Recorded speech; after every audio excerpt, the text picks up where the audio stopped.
Kalau saya tidak sakit hati berarti saya tidak santri.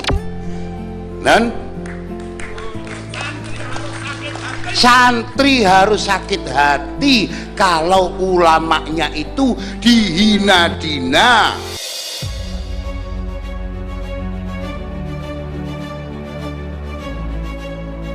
Belajar sama satu habib sama ukurannya belajar dengan 70 kiai, sama ukurannya belajar dengan 70 kiai. Betul nggak, Habib?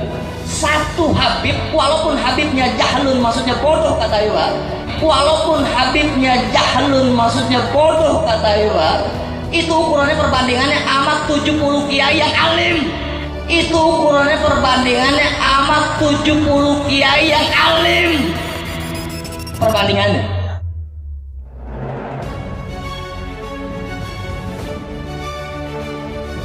Karena Syekh Abu Bakar bin Salim ini sangat luar biasa. Luar biasa. Bahkan ucapan beliau mengatakan, kalau aku tidak malu kepada Allah, ini yang sangat luar biasa. Yang pian belum pernah dengar dari biografi para wali-wali yang lain. Kalau aku tidak malu kepada Allah Ta'ala, maka neraka Jahannam itu akan aku matikan. Kalau aku tidak malu kepada Allah Ta'ala, maka neraka Jahannam itu akan aku matikan. Kalau aku tidak malu kepada Allah Ta'ala, maka neraka Jahannam itu akan aku matikan.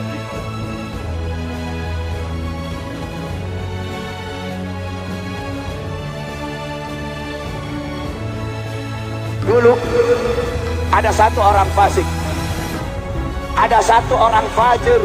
Ketika dia wafat, dia dikuburkan di dekat pemakaman para aulia. Ketika ini orang wafat, dia dikubur di dekat kuburnya orang-orang soleh. Salah satunya di situ ada kuburnya Fadil Muqaddam Muhammad bin Ali Ba'alum. Singkat cerita, karena ini orang fasik, ini orang fajir, ini orang fasik, maka dalam kubur dia disiksa oleh Munkar Nakir, saudara-saudara.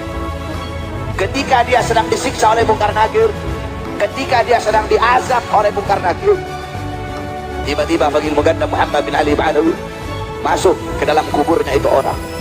Fadil Muqaddam berkata, ruh ya Munkar wa Nakir, pergi kamu wahai Munkar dan Nakir, jangan kamu siksa ini orang, jangan kamu azab ini orang.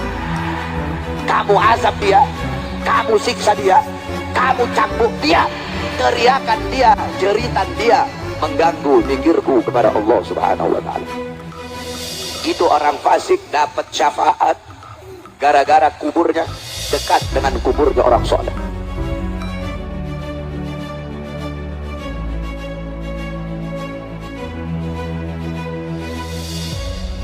Al-Imam Faqihil Muqaddam adalah orang-orang yang besar.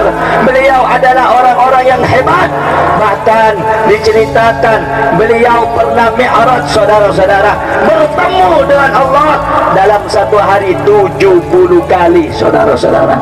Sehingga banyak para ulama, banyak orang-orang soleh di zaman beliau, di masa beliau, berkunjung kepada beliau untuk mengambil manfaat, untuk mengambil barakah daripada ilmu-ilmu beliau.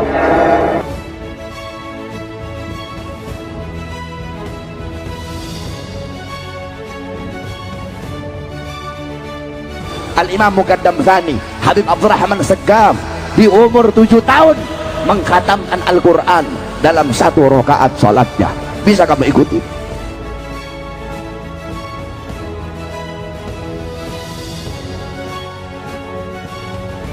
Beliau la yanama la lailan wala naharan 33 sanatan, 33 tahun Habib Abdurrahman Segaf gak tidur. Ditanya Habib, kenapa kok Habib 33 tahun gak tidur? Jawab beliau, bagaimana saya bisa tidur?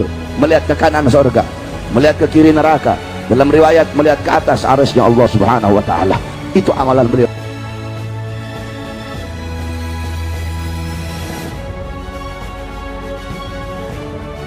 Didikan Habib Salim Jindan. Man baru buka loh man. Iya beb, bungkus semua bawa ke rumah. Bukan hanya dibungkus, dianterin ke rumah Habib Salim Jindan. Itu hampir setiap malam. Jadi baru buka, nggak jadi buka, tutup lagi. Orang habis diborong sama Habib Salim diminta. Itu hampir setiap malam. Hingga akhirnya apa yang terjadi? Gak lama Maman meninggal. Habib Salim Jindan dikabarin sama muridnya, beb, Maman meninggal. Innalillahi, Sianto orang baik, kata Habib Salim. Sekarang lagi diapain jenazahnya? Lagi pengen dibungkus, Beb. Ya udah, nanti kalau pengen dibungkus mukanya jangan ditutup dulu. Tungguin gue datang. Ini bahasa Tawi nih. Datang Habib Salim Jiddan.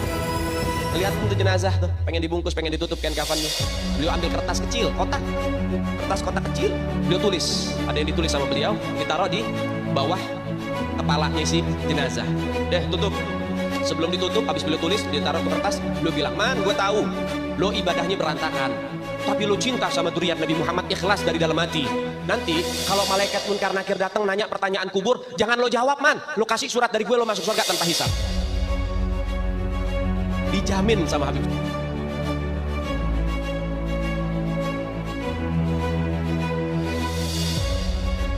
Ketika oleh beliau ada malaikat pencatat amal kejelekan, ditiburkan oleh Allah Subhanahu wa taala.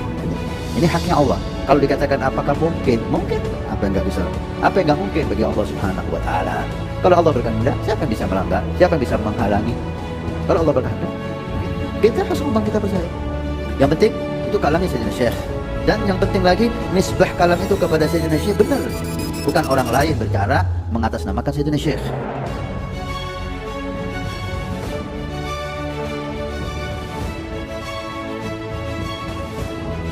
Syekh Bakar bin Salim ini yang menurunkan daripada marga Al-Hamid. Ketika beliau meninggal, ini anaknya pamer keramat. Ayo siapa nih yang kira-kira gantiin Abah?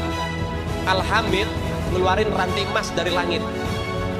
Keramatnya Al-Hamid tuh, keluarin rantai emas dari langit sampai ke bumi.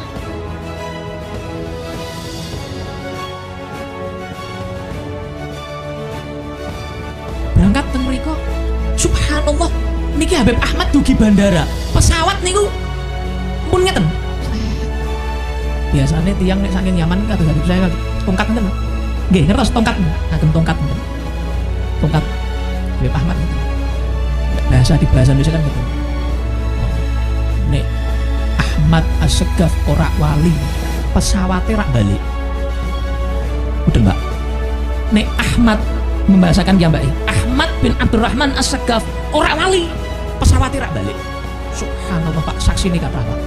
Pesawat itu mundur Pak. Ora tahu kerungu tuh cerita pesawat mundur. Pesawat maju, mobil mundur. Gitu. Niki pesawatnya mundur Pak. Ini biasanya mobil mundur atret gitu, pesawat atret rano, pesawat atret pedeni, gitu gue. Ini pesawat itu subhanallah mundur malih. Pilotnya itu bingung. Sedoyo niku sing bagian radar, bagian teng pundi niku lah mboten paham. Niku do bingung.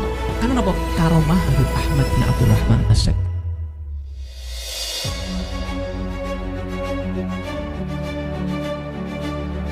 Beliau itu polos orangnya. Lantas beliau ketika mau masuk dicegat, gak boleh, harus melihatkan keramatnya. Beliau angkat tangan kepada Allah Subhanahu wa ta'ala sambil mengatakan, ya sama subbil laban walad Abdullah dakhal adan.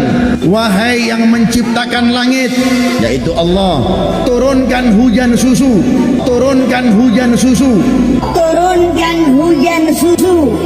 Jaluk minta dihujani apa? Susu. Subbil laban, hujankan susu. Walad Abdullah dakhal adan, karena saya anaknya bapak saya Habib Abdullah bin Abi Bakar mau masuk ke kota ini. Gak lama dari selesai doanya beliau langsung hujan susu. Masya Allah.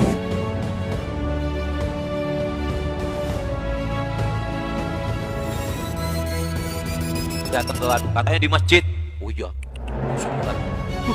Habis sholat lagi wali. Itu kalau di masjid wali semua. Pasar ditanya masya Allah, di pasar kota Tahrir itu pegal Quran. Jadi kalau ada yang jualan, kalau ada yang beli ditaruh, kalau nggak ada pegang Quran. Wali jalan ketemu tukang tambal ban, ini tangan di wali, tak songkokan, mukanya agak jelek deh, tangan di wali suka bisa. Ketika jalan langsung, pulang, iya kenapa? Aku masukkan juga di tulisan kamu. Langsung tahu.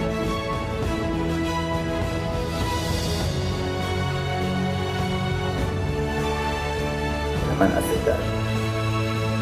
Beliau mendapat kemuliaan karamah dari Allah. Karamah diizinkan oleh Allah masuk surga. Kemudian selesai, putranya Habib Umar Al-Mahbar disuruh untuk pijat kaki beliau. Heran, kok gak seperti biasanya, apa kakinya warna kuning kayak dikasih za'faron, baunya harum. Abah, ini warna apa, dari mana Abah ini? Dan ini minyak wangi, Pak, pernah kita cium baunya di dunia ini. Minyak wangi dari mana? Ya waladi, kata Ibrahim, saya barusan mendapat nikmat dari Allah, diizinkan masuk surga. Insya ya, karena udah dekat dari surga, dengan surga udah dekat, ibadah siang malam.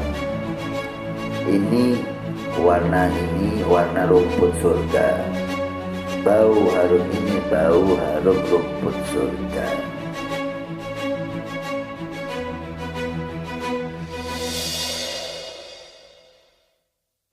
Indonesia terbesar di dunia. Bangsa ini akan aman, bangsa ini akan sejahtera, bangsa ini akan makmur selama anak cucu Nabi Muhammad SAW tidak diganggu, tidak diusik, dimuliakan, dicintai, disayangi. Karena apa?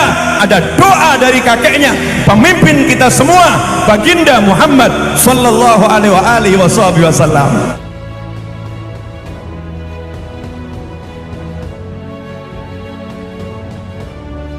Santri gaya, ya, umat Islam mulai gaya, mulai mengkoreksi Habibnya, mulai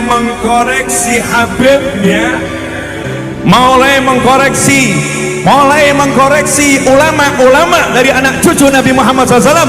Orang yang seperti itu mirip dengan iblis.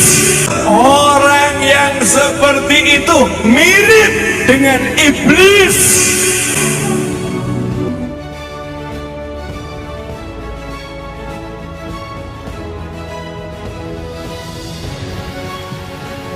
Kalau sudah nggak ada Ahlul Bait di atas bumi ini, ya sudah saatnya kiamat sudah.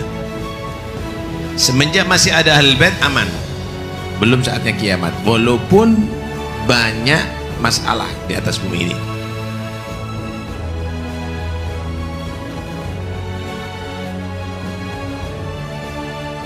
Aulia yang kita kenal di Indonesia ini, mereka itu aulia dari Yaman, Hadramut, terutama Tarim dan sekitarnya, bagian Muqaddam, Muhajir Allah Madinisa, dan Pulau Jawa Indonesia ini dikatakan bintu Tarim. Ini punyanya Aulia Tarim.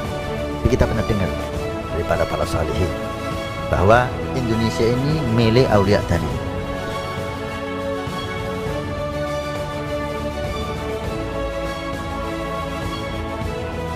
Kita nyebut ya Umar Mahdar, ya Umar Mahdar, ya Umar Mahdar. Nanti lagi-lagi kadang-kadang suka ada yang panas sedikit kupingnya. Kok manggilnya nama orang sih, bukan nama Allah? Minta ke Umar Mahdar. Kenapa nggak minta sama Allah Subhanahu Wa Taala langsung? Sebenarnya kalau kita belajar bahasa, hal-hal seperti ini hal-hal yang badihi dalam ilmu balaghah yang dinamakan dengan al-isnad aqli, isnadul fi'li ila ghairi ma huwa lahu. Kita nyebut ya Umar Mahdar, pada hakikatnya ya Rabb atawajjah ilaika bijahi Umar Mahdar. Cuman kan bahasa Arab ini ringkas.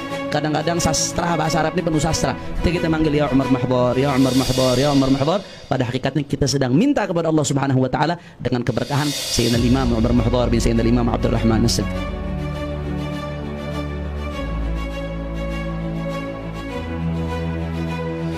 Kamu ini katanya keluarganya Nabi, yang cinta kamu masuk surga. Lalu bagaimana yang cinta kalian itu orang nakal-nakal? Ya kalau Imam Ja'far Shadiq, tahuilah kita akan berkoli, dia aman dari semuanya. Masuk surga, kamu keluarga Nabi SAW, kamu merasa hina, kamu merasa gak ridho, kamu gak rela, itulah kamu keluarga Nabi SAW bisa memberikan syafaat. Iya.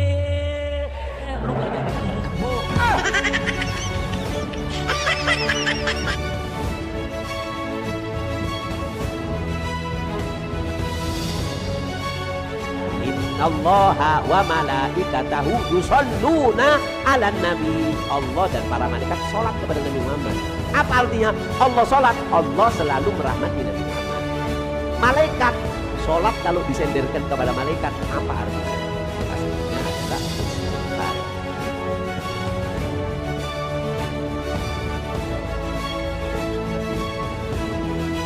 Ini tisu, berapa harganya tisu ini? Tapi kalau sudah dilapkan, diusapkan ke mukanya Umar, oh, ini tisu, berapa harganya tisu ini? Tapi kalau sudah dilapkan, diusapkan ke mukanya Umar, oh, 200 juta ditawar semua. Siapakah mungkin kita kasih?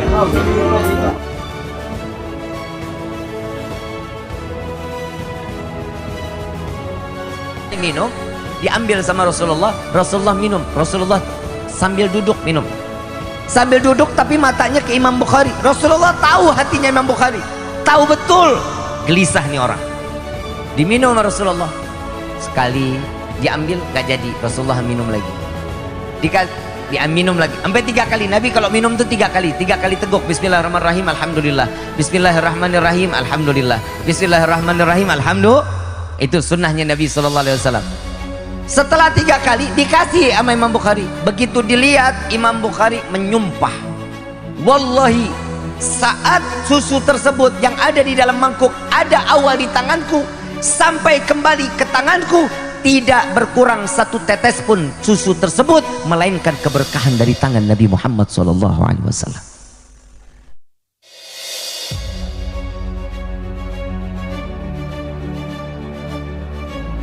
Kaget ada suara orang masuk, langsung dibilang, "Mut, mati kamu." Seketika itu anaknya kebakar mati langsung. Sadar daripada Syekh Umar Mogok, waduh, anak saya meninggal ini. Dipanggil istrinya, dimarahin. "Ana udah bilang, jagain. Kenapa kamu lepasin begini?" Nangis ibu-ibu. Kemudian tiba-tiba berhenti, "Ntar dulu. Kita punya pembantu, sini pembantu dipanggil." Itu diambil jenazahnya, diindung-indung lagi, dibacain lagi. "Ya bintul Gutub, ya Zaujatul Gutub, ya Ummul Gutub." Itu anak langsung bergerak berdiri, langsung lari-lari lagi. Baru pembantu nih. Kata Syekh Umar Mohbor, kamu mau ngelawan takdir, anak mati kamu hidupin. Apa kata pembantunya? "Enggak tuan, yang ngelawan takdir duluan kan tuan, anak hidup dimatiin." Dia taslim, nyerah satu sama. Ya udah, berarti memang udah takdirnya. Kan tadi hidup, kemudian mati, ya, kemudian sama pembantunya dihidupin lagi.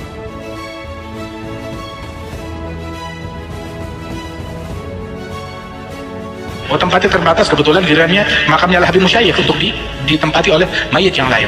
Datang 2 penggali kubur, digali kuburannya, saat dibuka tuh papan penutupnya, nggak taunya ngelihat di dalam lubang kubur Al-Habib Musyayikh lagi duduk di atas kursi emas lagi baca Quran. Nengok ke atas pada orang, diam, jangan bilang siapa-siapa, tutup lagi, di tempat masih kepake, cari lubang yang lain. Jangan bilang siapa-siapa.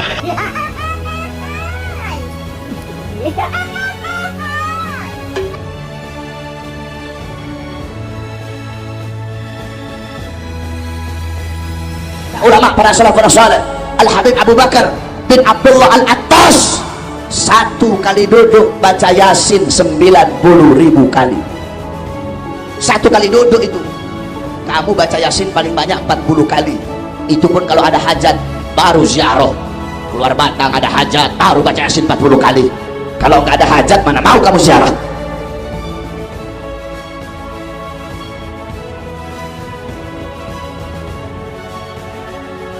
Habib Umar Al-Muhdar radhiyallahu anhu itu dulu satu tarikan nafas bisa digunakan untuk baca Ya Latif sebanyak 1000 kali.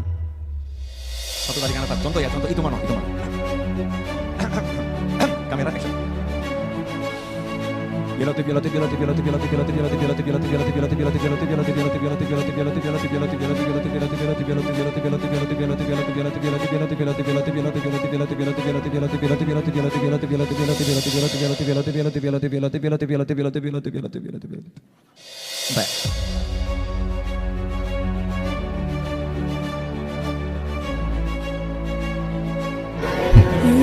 Limited edition ini.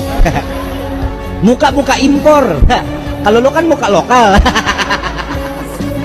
Hidung pesek, pipi tembem. Mata belok.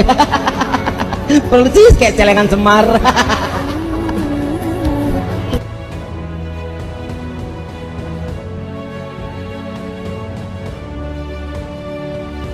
Karena Allah setiap mau nurunkan bala itu pasti ngomong dulu sama kutub. Wah. Nah, jadi Allah menyampaikan ke kutub dulu. Kalau kutub mengiyakan, maka turun azab. Baik terjadi tsunami, terjadi gempa apa di dunia, itu sudah di ACC sama kutub. Pak.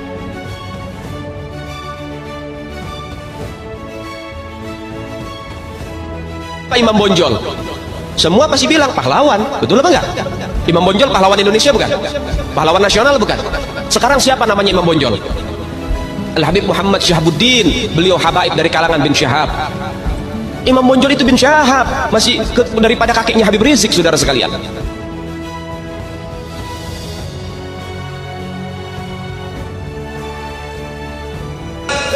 Ada namanya Kapiten Patimura. Kapiten Patimura ini adalah sosok kiai besar dari Maluku. Nama aslinya adalah Kiai Haji Ahmad Lusi. Memiliki pondok pesantren besar di Maluku, Indonesia bagian timur.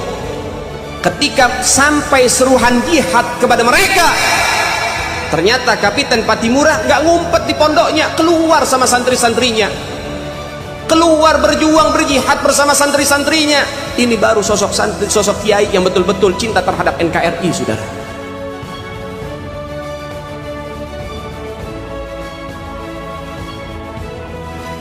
Bendera merah putih, siapa yang memberikan instruksi kepada Bung Karno untuk membuat bendera merah putih sebagai bendera Indonesia? Itu adalah fatwa Al-Habib Idrus bin Salim Al-Jufri Palu Al-Khairat.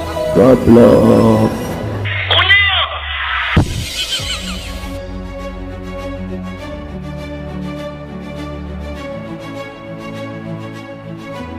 Makanya di kota Tarim itu, di kota Tarim, bayi-bayi yang ada di kota Tarim itu, mereka itu nggak tumbuh balik kecuali mereka sudah jadi wali. Mayuham syaribu, nggak ada yang tumbuh kumis illa wagudu mukashif, kecuali sudah jadi wali.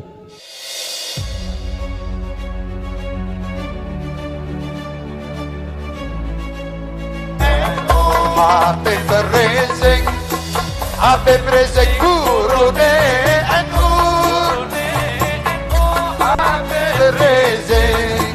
Habib Rizik idolane NU.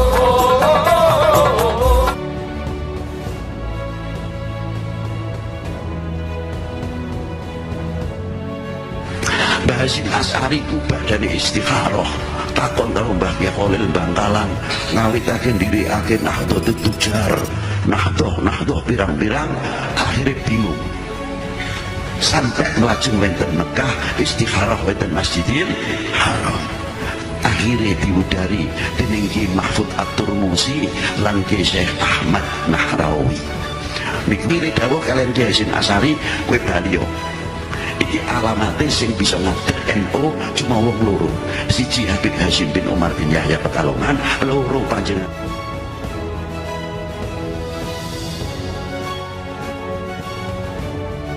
Ini sekarang ada disebut hal rame, dibicarain di TikTok. Saya punya kakek yang beri jelek-jelekin, Habib Utsman bin Yahya. Dia bilang antek Belanda.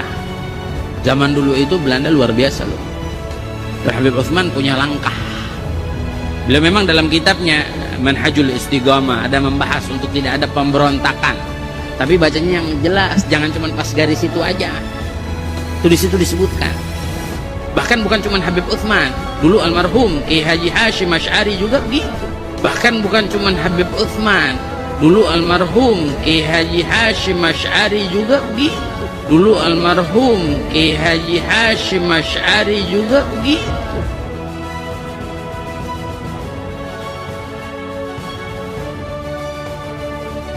Kita sebagai umat Islam tidak pantas menuduh seorang ulama, apalagi ini seorang mufti, ya, seorang mufti yang lebih alim, yang lebih paham daripada Hadratus Syekh Kiai Haji Hasyim Asy'ari. Beliau tidak sembarangan. Itu yang angkatnya orang Belanda. Itu yang angkatnya orang Belanda.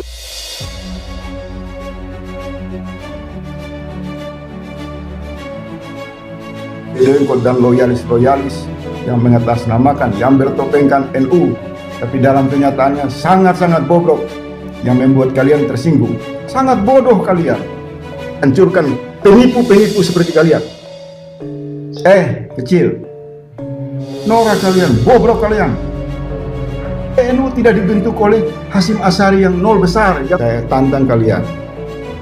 Mau bunuh saya. Mau merampas jiwa saya. Nah, bodoh kalian. Hasyim Asy'ari adalah sejarahnya sejarah Kopinho, sejarah penuh kebohongan. Kalian, saya merujuk kepada pernyataan Gus Bahar yang menurut saya dia tidak berakhlak. Gus Bahar kamu itu jangan menggunakan agama untuk melakukan penipuan. Kalau saya tidak sakit hati berarti saya tidak santri. Dan santri harus sakit hati kalau ulamanya itu dihina-dina. Narimo najan pas-pasan kabeh dinakdir sakit.